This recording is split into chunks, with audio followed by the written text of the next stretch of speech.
The original Tigor Electric made headlines in 2018 when Tata Motors won a tender from government-owned EESL to supply 10,000 units. Now that version was not available to private buyers, and when we did get our hands on one, it proved to be a fairly underwhelming product. This Tigor EV, however, is a very different proposition. It makes the switch to Tata's high voltage Ziptron architecture. It's got a larger battery, it promises more range, and it also features a more powerful motor. Question is, could this be the electric car for you?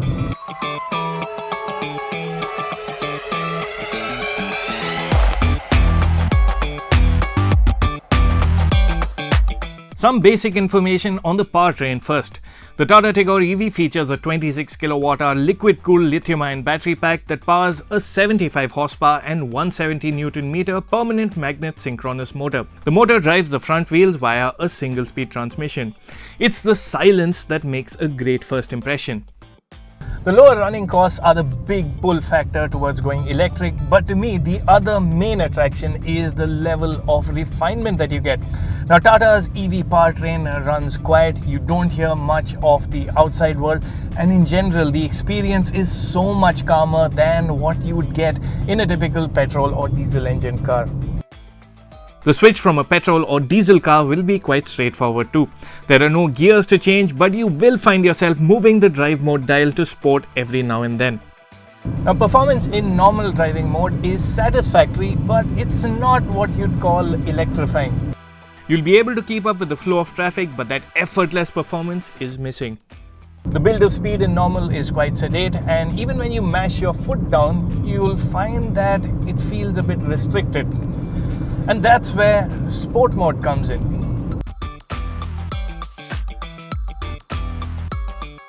Sport mode unlocks a greater level of performance from the Tigor EV. Suddenly you will find that the powertrain becomes more responsive and the build of speed becomes more urgent. It still doesn't get quite as fast as a Nexon EV in sport mode, but the performance is actually fun, and you'll particularly like acceleration from a fixed speed when, say, you need to make a quick overtake.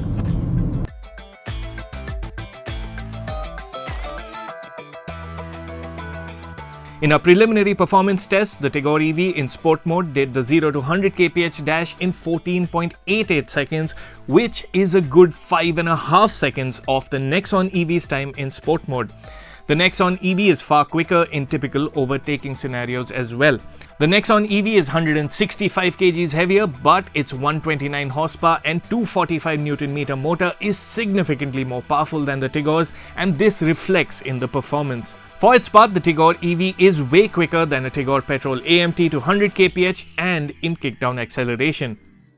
Like most automatic gearbox equipped cars, the Tigor EV also gets a creep mode function. The Tigor EV gets a creep mode, and it does work well and smoothly when you're starting out, but quickly you'll have to add in a bit of throttle to keep up with the flow of traffic. The creep mode also doubles as a hill ascent assist, slowly moving the car forward on an incline. It's fine on gentle slopes, but anything more has the Tigor EV roll back considerably before it starts to creep forward. Also part of the package is regenerative braking. The Tata Tigor EV gets regen braking that helps juice up the batteries on the move. The thing is, you can't adjust the level of the intensity, and in normal drive mode, I find that regen braking could have been a bit stronger. The mild intensity is essentially due to the smaller size motor that has limited capacity for regeneration. Sport mode reduces the intensity of regen braking further, and you'll find that the car coasts on for quite a distance. I'd have also liked a bit more feel at the brake pedal. It feels mushy, though braking performance is fair. As for other aspects of the driving experience, the Tigor EV steering is light and very easy to twirl at low speeds, and what's really nice is that when you do build up speed, you get a good enough sense of connect from the steering wheel, and even handling manners are quite impressive. Tweaks to the suspension for the added 200 kg weight of the battery pack have had a bearing on ride comfort though. The Tigor EV uses chunky 14-inch tires, and though the tires do absorb the initial impact, you can feel potholes and the like in the cabin. What's good is that ground clearance hasn't taken a hit. The 172mm of ground clearance does mean that you don't have to drive the Tigor EV any differently to a standard Tigor on a speed breaker. There's one thing to bring in though, the Tigor EV is best thought of and used as a city car. Tigor EV doesn't make for an ideal long distance machine, and that's not to do with the range or the lack of charging infrastructure in the country. Performance sort of tails off after 100 kph, top speed is limited to 120 kph, there's no cruise control, and there's also a lot of road noise in the cabin at higher speeds. On to the all-important aspect of range. The Tata Tigor EV has an ARAI certified range of 306 kilometers. In the real world, that should work out to a range of around 180 to 210 kilometers on a single charge. Owners will have two options to juice up the battery pack, the charging ports for which sit under the traditional fuel filler cap. The Tigor EV can be charged from 0 to 80% from a standard 15 amp plug in 8.5 hours. There's also 25 kilowatt DC fast charging with a CCS 2 type connector with 0 to 80% charge possible in just over an hour. On to the matter of looks, the Tigor EV is differentiable by certain details. The teal blue shade that's exclusive to the electric version of Tata's compact sedan is perhaps your biggest pointer. This aside, it's all in the details. Up front, there's a closed-off grille that's embellished with Tata's new tri-arrow pattern, and as on the Nexon EV, the electric version of the Tigor also sports blue detailing under the grille, at the fog lamp surrounds and on the wheels. All versions of the Tigor EV get 14-inch wheels, while top-spec XZ Plus ones get hyper-style wheels that are steel rims with wheel covers designed to give the look of alloys. Low rolling resistance tires are standard. The Tigor EV retains the distinctive fastback-like roofline replete with high-set brake lamps, and the big difference of note is actually when you lift the boot lid. To accommodate the battery pack that extends under the boot floor, the spare tire has been repositioned to sit vertically in the luggage bay. With the wheel in place, luggage room is 316 litres, which is significantly down from the standard Tigor's 419 litres, while removing the spare wheel frees up 375 litres. The bulk of the 26 kWh battery pack sits in place of the traditional fuel tank under the rear seat. You can see the outer casing for the battery pack when you peer down, say when you need to change a tire, but there's confidence in knowing the casing provides protection from nail penetration at a cell level, while the battery pack and motor are also IP67 rated, which means protection from dust and water. Inside the cabin, it's all very familiar. If you've been inside a petrol engine Tigor or even a Tiago for that matter, you'll feel immediately at home inside the Tigor EV. The dashboard is carried forward unchanged, and the only changes really come by way of different colors.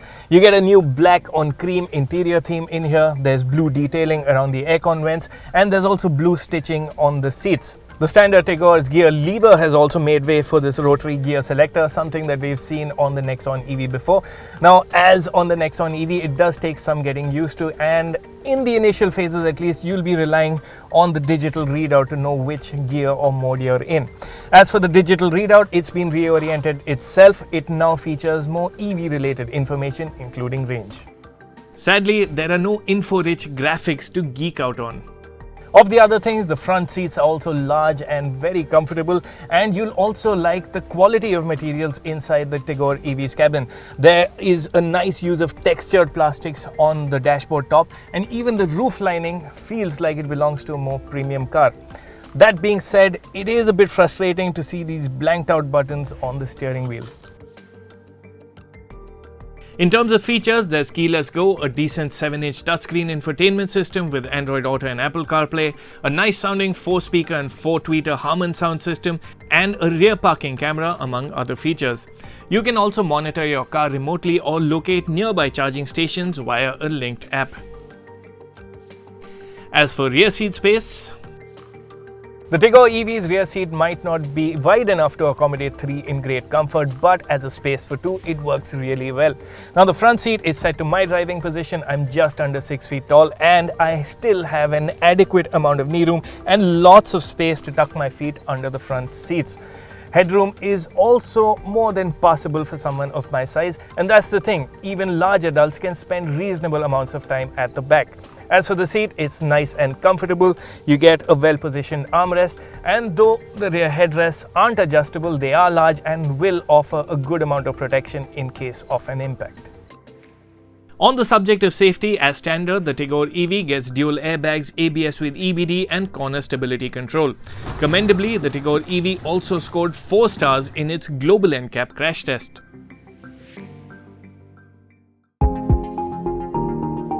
So, is the Tata Tigor EV the EV for you? Before we get to that, it's important to bring in the Nexon EV, which happens to be the only EV alternative in the 12 to 16 lakh rupee price bracket. Quicker and quieter as an EV and roomier and more practical as a family car, the Nexon EV is the more rounded package that will lure you to spend more. In our books, it is worth the premium. As for the Tigor EV, it's got the green image, offers adequate range and is pleasant to drive too. However, with prices starting at 11.99 lakh rupees and topping off at 13.14 lakh rupees ex-showroom for the fully loaded dual-tone version, it's expensive for a compact sedan. Depending on which state you buy the car in and subsidies and incentives on offer, the final on-road price could actually work out less than the ex-showroom price. But even so, there's a good 3 to 4 lakh rupee premium to pay over a top-spec Tigor petrol AMT.